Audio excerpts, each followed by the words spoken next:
কাল মধুরান আমার ফুল সজ্জা, কাল মধুরান আমার ফুল সজ্জা। ছোট প্যান্টুন কিনেছি, নামটা যে তার জাঙ্গিয়া।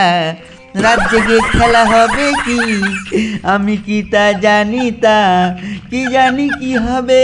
আমার লজ্জা করে, লজ্জা করে, আমার লজ্জা করে। হাই বন্ধুরা, কাল আমার বিয়ে, তাই সবাইকে আমার নিমন্ত্রণ রইল। খাবার মেনুগুলো শুনে এলো, খাবার জন্য সবাইকে আমার নিমন্ত্রণ রইল। বড় বড় মুরগির চিকেন, বড় বড় ছাগলের মটন, বাগদা চিংড়ির কারি, বিরাট বিরাট রাজভোগ ইত্যাদি ইত্যাদি আইটেম, জিভে জল আসার মতো। তাই এই সুযোগ না হেলায় হারিয়ে বন্ধুরা সবাই নিমন্ত্রণ রক্ষা করো।